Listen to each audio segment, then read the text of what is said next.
Hey, it's time for our June newsletter. We've got tons of stuff this month, from Google ad news to SEO news. I mean, tons of Google updates. So let's go into it. All right, hey everyone, and thanks for joining. So this month we have all kinds of Google ad news, top client questions, and a few goodies along the way. So first off, I want to mention that Cow Abundant has won our 6th major award for 2021. We are so excited about this and thankful to expertise.com, who has named us a Best SEO Expert in Columbus award. Absolutely fantastic. And we are so happy about that. I mean, we work really hard for our clients and everyone, and we're kind of, you know, it's nice to be appreciated. That's always cool. So thank you to our wonderful clients. Thank you to expertise.com for recognizing that as well. So now let's dive into a couple of news items that have happened. The first one is that Google Ads add a way how you can change, and you can actually how you're charged. So you can set your budget now monthly and have it capped. And just, you know, if you reach that cap, it'll stop. Like, for example, Cow Abundant monitors your budget anyways. So it's something where, like, you know, if that happens to go too high or something like that, then things can be scaled back.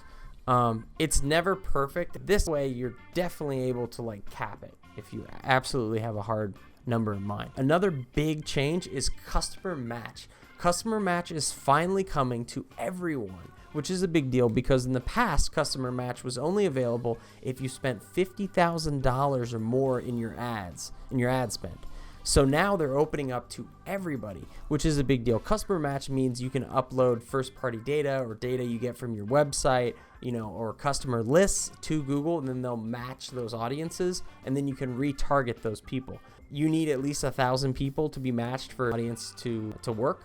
The next thing is Google had their big marketing event this month. Just, again, all about privacy in this marketing event. Very heavy on privacy and the future of the web, where that's moving to with GDPR. Already, this has been in motion. You know, cookieless world, not a big deal, really. Federated cohorts, or FLoC, is what Google's using now. And that's basically grouping audiences into cohorts or specific groups that are unlisted, that are anonymized, a new way of targeting, but in many ways it's kind of similar in terms of how you'll actually do your ads specifically. Do check out our newsletter for more information. We definitely have way more info on news, on the Google ad side and the SEO side. There's some interesting SEO tidbits there. Let's dive into some cows. Let's go into, so I wanted to mention about a charity this month. Every month we do a charity, and this month is kind of pretty personal, I guess. This is a good friend of mine, Ryan Horn, and we actually played in a band together years ago. So years ago, Ryan Horn and I played in a band. And there's Ryan over there. He's playing guitar, or cardboard guitar, in a fun video we did for Scott Pilgrim movie. He was diagnosed with cancer. So there is a GoFundMe going on. And it would be wonderful, absolutely wonderful, if you all could donate whatever you can to help out Ryan and his family. You know, he's a great guy, and it would be great. So every month we do a charity, and this month I thought I would just share that with everyone. So thanks.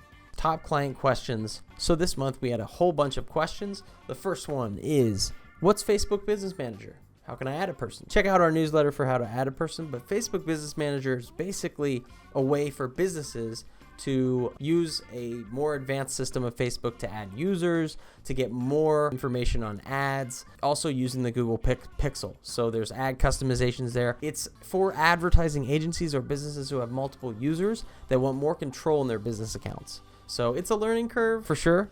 But if you want more control, then you would use Facebook Business Manager. The next question is, I've heard that Apple no longer will allow device retargeting. Does this affect my ads? Apple and Facebook have been in a battle from maybe last year, 2020, and into now. And Google actually has an agreement, multi-billion-dollar agreement as Apple's exclusive search provider for Siri and Safari. And within that, sites like YouTube, Gmail, search ads, even a multitude of sites connected through GA4 or analytics will not be affected. So don't lose sleep over it, basically.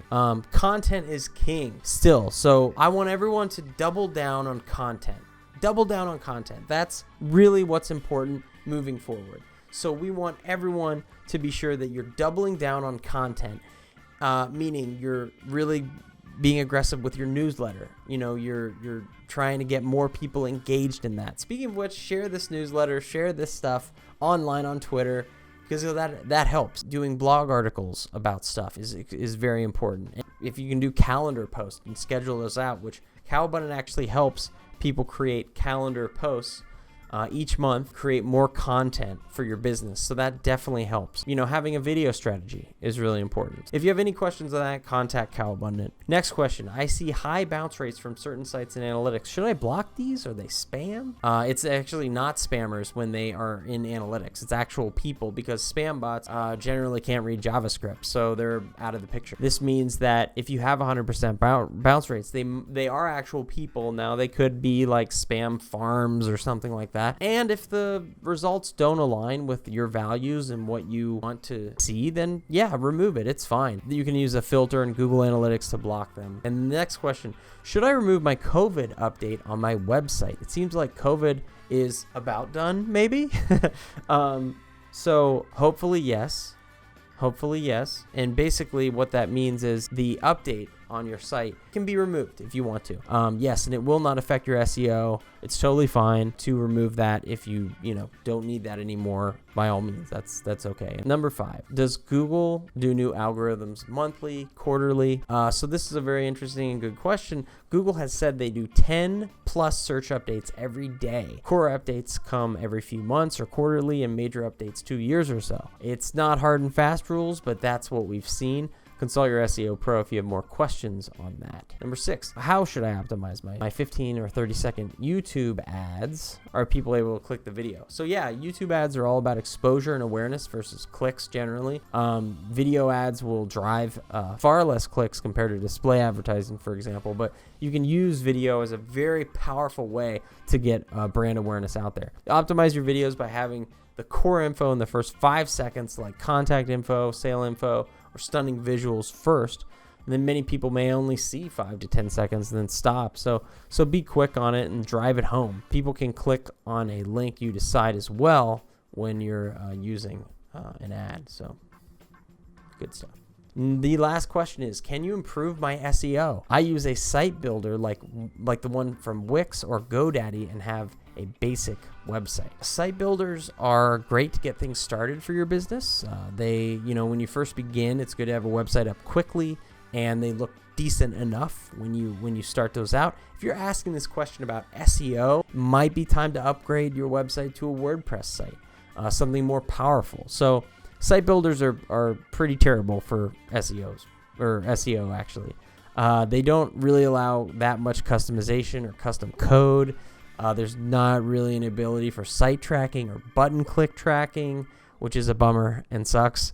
Analytics integration is very basic with what you can do, although you can do it. You can do analytics stuff, and usually they look pretty basic as well. The websites are usually, pretty simple. WordPress sites, for example, really open things up. I mean, there's Drupal, there's, Shopify and all that stuff, which is great to use. WordPress really opens up the potential for SEO and to better showcase your business. I do recommend that, and we use WordPress ourselves, and it served us well for SEO and what we recommend to our clients. Far greater control over your site.